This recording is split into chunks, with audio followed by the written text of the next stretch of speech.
Hello, friends. Welcome back to the Stickers and Scuffs podcast. Ken K, Gray and Bunn. Along with us is our good buddy, Tony Spiteri from Pintis. I guess formerly from Pintis. I don't know where is he? Another couple of days, but it'll be Friday. Yes, sir.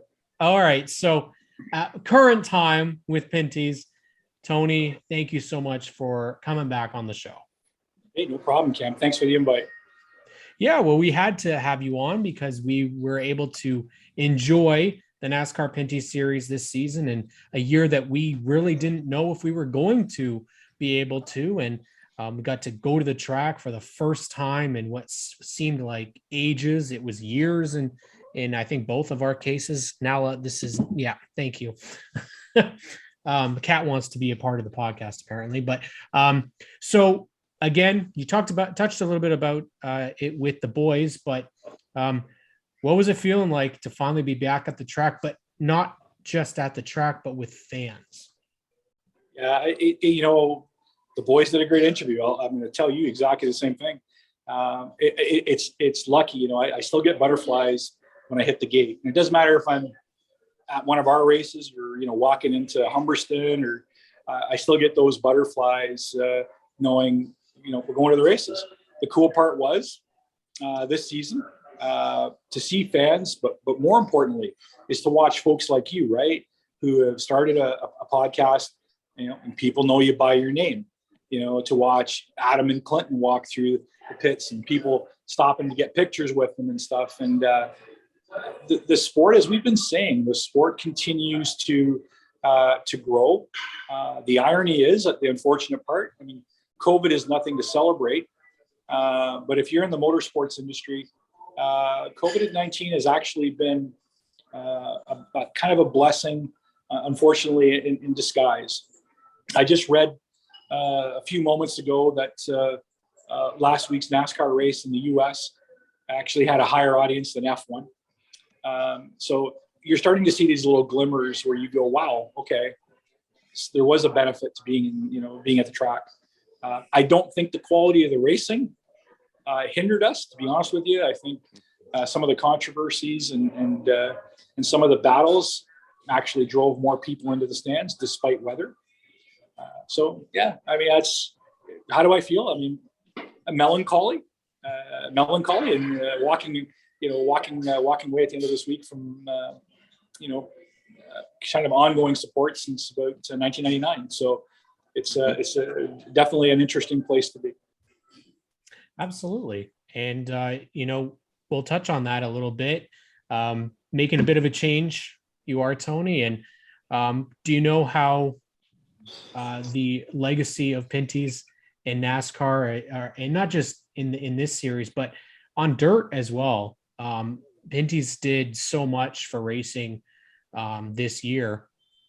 And you guys got behind the dirt racing series, the Knights of Thunder. And we were lucky enough to catch, so we weren't able to actually see it live, but catch it on G-Force. So thankful for the boys at G-Force for putting that show on, because it really is great content. How about that show and getting behind a dirt racing series like that? It started as a nucleus. I got to give kudos. Jennifer Booth, you're going to have to get her on here at some point, but very early on in Jennifer's tenure with me at Pinty's, she saw the value of the electronic media beyond broadcast, and worked very closely with Clinton and the guys. We were a bit of I don't know if angel investor is the right thing to say, but we were an early investor in that program and helped out. And I think it came at the perfect time. People couldn't get to a track, and we were able to bring the track to them. There was a lot of controversy. There were some tracks that didn't want that content, or don't see the value in that content being shared. From where we sit, if you see it on TV or if you see it on the podcast, you just want to go see it live. So it's worked out really, really well. I think the big question that folks are asking is what now type thing. I have to tell you that I've said now for as long as I can remember, Pintis is an organization, and obviously Olimel today, they invest in businesses that give them a return on investment. it's up to the racing community to continue to do exactly that. And I think, things like this podcast and other things continue to deliver value to those advertisers, So that's what I would say. I think I've answered your question, Cam. Well, thank you for that, Tony. And you kind of touched on it as well. 2021 is sort of a resurgence after kind of a makeshift season, and in some cases no season at all for some series and teams. It gave teams sort of a chance to regroup, and we are treated to a great season, being able to be in the stands and take it all in again, and seeing lots of new companies and some familiar faces and some new faces coming up into the series. It's nice to see all that happening, right? It is. And I mean, great. Like, take a look at what Terry Vince is doing at Humberston. I grew up going to that track as a kid. I remember a time when, man, if you didn't get to the track at 5:30, you probably weren't going to get your seat. And that track opened up. That group, Terry Huffman, Terry Vince, Tim Zach, a few of those guys, they've all been working really hard to get that track up. I got to tell you, I did not go there once this summer and not see folks lined up to get in. Nice. I have not seen that, man, since the early 80s. Now, something we don't talk about, I'll give you another example. Glenn Stiers and Clinton over at Ashweekend. We talked a little bit about Clinton's broadcast background, but we forget to remember that he's kind of like the GM at Ashweekend, right? Yeah. Those guys have used COVID-19. They haven't had any events, but you would not recognize the facility. The investment that's going on there, they've used this time to build out things like top flight VIP area, more paved. This is a dirt track, more paved pit spots. Like, the stuff that's gone on is absolutely astounding. And I think, like I said earlier, I don't want to make light of COVID-19. All of us have lost people in that. I call it a disaster anyway. But I think the racing community, the motorsports community, especially in Canada, has actually used it to become stronger coming out of it. Well, you've just cited Ohsweken Speedway, but let's talk about, since you've brought it up, all the pictures we're seeing of Delaware getting a facelift and new asphalt. I mean, breathing new life into racing going into the off season is something that fans, teams, industry insiders alike can be excited about, knowing that there's once all the snow and ice melts, when the season fires up, there's some new asphalt to ride on.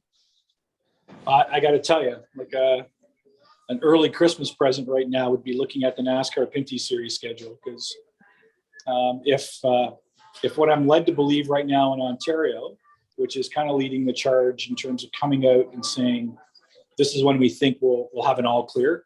They're calling March 28th. Quebec has done an absolutely outstanding job of managing COVID-19. I lived there through it, and kudos to Francois Legault and his whole team, his whole cabinet, for doing what they did. At the end of the day, that schedule has the potential to be like something we've never seen in the series.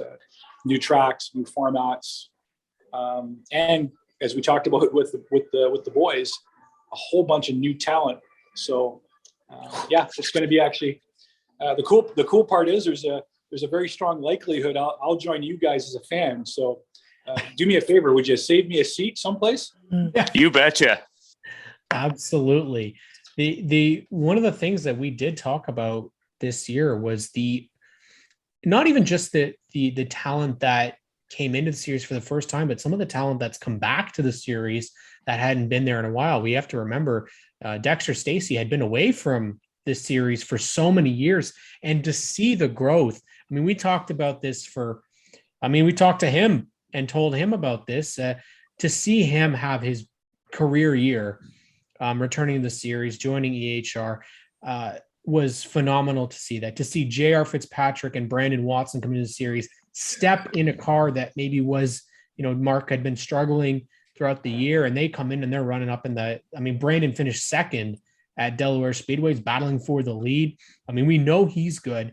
To see J.R. Fitzpatrick come out really make a start that we weren't expecting. To see the legend himself, Glenn Stiers, come racing, we weren't expecting that at all. Then you got the names like Kyle Marcelli, LP Montour, Buddy Malcolm Strawn coming into the series and running more than just one race. And of course, the fellows coming in adds name recognition.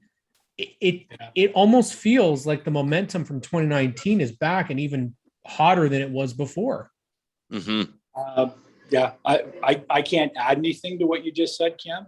The only thing that I will say is, as somebody sitting on the sidelines, I will continue to encourage all the series, whether they be dirt, asphalt, late model, cup, whatever.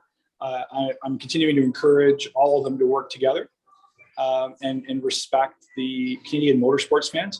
So if we can take our premier events and schedule them in such a way that we've got someplace interesting to be, every week from May 2-4 all the way to October. If I have anything to offer, that would pretty much be the offer that I would make. You touched on that perfectly. Segueing into these topics really nicely. It's a thing where if motorsports it seems like, at least from a Canadian perspective, it's back and they're seizing the opportunity. And as you say, when everybody can pull in the right direction, that can only help in terms of scheduling and maybe not necessarily stepping on the toes of other series, but there's going to be conflicts here or there for sure, depending where you go on your Saturday nights and things like that. But as a whole, if the industry can kind of get together and really beat the drum loud and proud.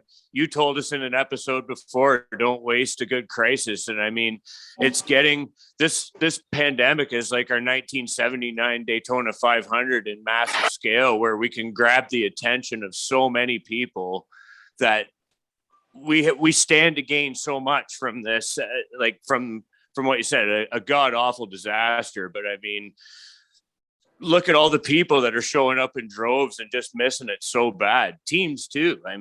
Just dusting off the cars and getting back at it. Great to see. You've got a great memory. Don't waste. Don't tell my wife that. Don't waste a good crisis, my friend.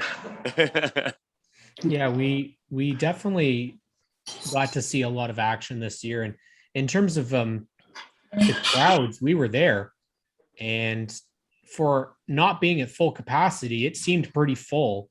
So what do you think the prospect is for next year?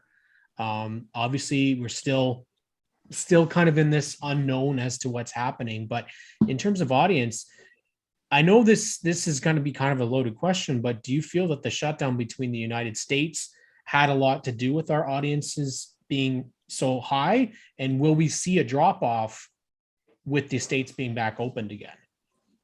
Well, I think there's no question that the U.S. being closed has driven the desire, obviously, to attend our track. So there's no question at all about that. But, and it's a giant but, I think what folks have figured out here pretty quickly is that the caliber of the racing available right here, right now, in a lot of cases is on par with what you'll see stateside. Now, does that mean that a boatload of folks aren't going to, hop in the Suburban and head down to Oswego? No. Does that mean that, people like me in March aren't going to, beeline down to Bristol for a Mountain Dew? No, that's going to happen. But I think it's going to cause us pause in the middle of the domestic racing season to say, well, maybe we're going to use the U.S. in the shoulder periods. Maybe we're going to hit Daytona.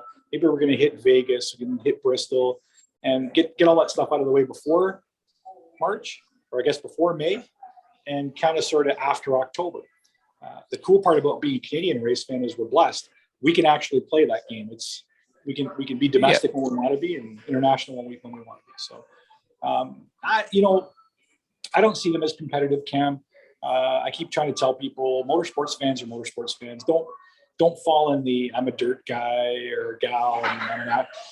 What? You're not a motorsport. If you can't appreciate a sprint car, doing what it does, if you can't appreciate a 3,500 pound, a 3,800 pound stock car doing what it does, like, you're not a motorsports fan. So that's Tony's thinking. That and 28 cents will buy you a cup of bad coffee. You don't have to. You don't have to stand behind every series, but like you don't have to beat them down either. That's right. That's right. Much of that as it is, I think one of the things that has really opened up my eyes, and I will admit, I'll be the first one to admit that I was an ignorant race fan for many years. I didn't know weekly racing in Canada really until this year. I didn't watch it as religiously as I did this year. And I think I miss racing more than ever because of that. Yeah. Because of it's like quitting smoking. Yeah, it really is. It's like the Rogers TV having a live broadcast at Delaware every week. I was bummed if that didn't happen because I now I could follow it. I could see the drivers week in and week out. I knew who was going to show up, right? And those car counts were fantastic that they had there. You had the same thing with G-Force showcasing the dirt series that, of course, I've never been the biggest fan of dirt racing, but that I never watched it. So it's really easy to find yourself in that kind of, oh, well, it's not that great. And then you actually watch and go, you know what? This is not half bad. I like seeing a VW Beetle tear up a racetrack on the dirt. I think that's amazing. Right. Yeah. Ever since they legalized pot, Cam, you're a different person. But at the end of the day, you got to think about it from this perspective. For the first time in a long time, the struggle at some of the tracks we've gone to, dirt tracks in particular, have been nobody wants to get sent home. No promoter wanted to send anybody home. When you get to a point in the middle of this summer where in some series you were having, three heats, a consi, a B main, an A main, and you were still sending cars home, which nobody wants to do. Man, I think Graydon said it. There's something changing, and that's the indicative part for me. The stands are making it happen. The sponsors are making it happen. The teams are making. I think it's everybody kind of working together. Anyway, that's Tony's thoughts. Every section or every industry in a way is having a reality check and how they can do business better. And I mean, racing industry is certainly no different in terms of the administrative end of things where you're doing stuff with less paper trail. But I mean, taking a step back 2020 was a step back and looking at the broad view. I mean, they have more chance to figure out what works in terms of social media and marketing strategies and things like that. Obviously, people were able to rally. Our buddy Larry Jackson was able to get a company like O'Neill to jump on the car for a full season and stuff like that. And then having him bring Matt Scannell with Main Street Logistics, like Cam's wearing right there. Brock Street Brewing with Sam Fellows, like all these companies that have had a chance to kind of watch it from the outside and kind of evaluate and then be in a position where maybe they could buy in and go racing and have a bit of fun. Like the O'Neill guys, it looked like they had some great hospitality functions at the races this year. Hey, look at it. Let's do a shout out to every sponsor that's anteed up. Yeah. I wish I could name them all. But come on, Tony. Come on. I created a slippery slope there with just citing off a few, but I mean, you're right. It's a long list. I got to tell you, I mean, I tout Luke over at APC and his team. We shake hands often and we try to break bread, but there's a group that's got behind it in a meaningful way. Frank from Quick Wick, right? Mm-hmm. So Frank was sending me pictures last night. He hopped in a Legends car and was doing laps on dirt. And he wrote me a note last night and said, "Dude, you were right. Like, I love this dirt racing. It's fantastic. I want to run." I'm like, "Hey, dude, like knock yourself out." So, there's the president, CEO of the company saying, "I'm not just going to sponsor. I'm going to partake a little bit." And nice. I encourage that because you're going to learn. You're going to learn the trials and tribulations of what teams go through. It's going to give you a real appreciation. But I can keep going. The O'Neill's a good example. Just keep rolling. Eddie Hackinson's a good example. Eddie's got a business, Choco, right? Guess what? He puts his money where his mouth is. He's got his own company sponsoring his own car. So I can keep going. There's some of the best folks you'll meet. But you got to remember, you asked the question earlier about the future of Pintis. It's the same thing. Those folks are investing because they love the sport, but they're also investing because there needs to be an ROI. There needs to be a return on investment. And your point, Gray, about companies are taking a very hard look at stuff in COVID and post-COVID. This is the time for grassroots investment, but it's also the time for good investment. So, right. For all the teams that are drafting sponsorship requests and sponsorship presentations, I give the same advice all the time. Focus your attention on how you create a return on investment for your potential sponsor. LP Dumoulin is a great example. Mm-hmm. If you had LP Dumoulin and Tony Page here today, Tony Page being the president of WeatherTech Canada, I guess, Tony would tell you, yes, he loves the team. Yes, he loves LP and JF. He loves the family, loves all that. But he invests because it helps drive his business. So it has to make sense. Yeah, if you want a model of how to make things happen, that's a good one. Tags is another good example. Yeah. Right. He over delivers to his sponsor partners. So anyway. So how much of a role does that? Because one of the things that we've taken on, and we didn't realize how much of a task it is the social media aspect of it and getting your stuff available on so many different platforms. Do you feel in this day and age that that race teams need to be on social media? Yeah. I mean, I don't want to sound like a historian. I'm old as dinosaur bones, I guess now, but in the 60s and 70s, sponsorship was new. If you were at a racetrack and you had a race team, you were there because you wanted to compete.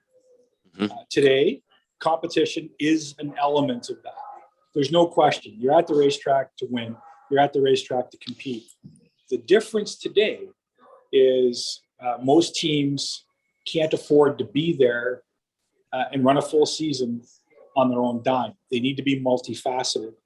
And the multifaceted piece, Cam, is they need to be really good marketers. And we're starting to break through. The teams are starting to break through. Some of the regional brands that maybe don't have the budgets to do, national broadcast or stuff like that. They're looking at race teams or other sports teams. Curling's a good example. They're looking at those teams to get the message out. So yeah, if you walked into most shops today, and please promise you don't giggle when I say this, guys, but if you walked into most shops today and said, look, you need to spend the equivalent of your tire budget on marketing, what would they say to you? So they'd be nice to you, right? They'd be nice to you while you were there. You wear the suit. And then as soon as you walked out, they'd say, that guy's off his rocker, right? The cheese has slipped off that cracker. Yeah. The truth of the matter is that investment in social media or the investment you guys are making on the podcast, that's what sponsors are looking for. They'd love you to win races, but they're okay with your third or fourth place in points as long as you're the one that's got the most media attention. Yeah, I mean, they want to see the impression of their brand and the ripple effect that it's being posted from one person and shared by the next and spreading and everything. Like that's where, as you say, the ROI comes from. I mean, that's not rocket science, but I mean, that's kind of the evolution of sponsorship and partnership in motorsports, is being able to deliver that product and the advertising to the fans every which way, other than just being on the hood or the quarter panels of a race car. So then you ask yourself, Ray, how many teams stop at cashing the check and putting the vinyl on the quarter panel? Right. So I got this year figured out. We'll deal with next year in September. And that's the difference in the model. And I think, the successful teams are the ones that are working through, multi-year deals and creating a lot of value. And as I said, it's a great opportunity, or it has been what you could call a great opportunity for teams. But at the same time, it's also a good opportunity for teams to with that mentality, as you say, or racers can kind of mess up and not prosper from this. But I mean, the key is obviously looking around and seeing what works. It's not the Cup Series, but I mean the model's the same, all just in different cosms. But being out there and active is on social media, especially when the traveling is restricted and whatnot, is key. Oh, big time! It's a big element. There we go, boys. I just got to turn that down. Some of the folks in the hotel are tired of hearing us talk. Fair enough. Tony, before we wrap it up, one of the things that I think the IndyCar series has done very well is established a ladder system, scholarship system of sorts, to make your way up through the lower divisions up into the grand stage. Yes, sir. Would you feel that Ontario has a good chance of doing such a thing with the many divisions that we have, including mini stocks, straight or super stocks, Ontario Sportsman, APC, and then the Pinty series? Or should they all be some separate entity? I mean, I think everybody's going to have an opinion on that. My opinion is the motorsports industry is better working together than separate. I mean, every promoter, there was a time every promoter, every track, every series, wanted their own little, control their own destiny. And you know what? Power to people. That's fantastic. But I think if you want to create that infrastructure that it's going to need to grow, there needs to be a lot more, let's just say, communal work around the sport itself. Great answer. Wow. The inspirational words of Tony Spiteri as we wrap the podcast up. Tony, we want to thank you so much for coming on the show once again and for getting to hang out with us at the track. That was an awesome experience to finally get to meet you in person and to take in what was an absolutely amazing experience for us, something we never would have expected. So we want to thank you for being a part of that.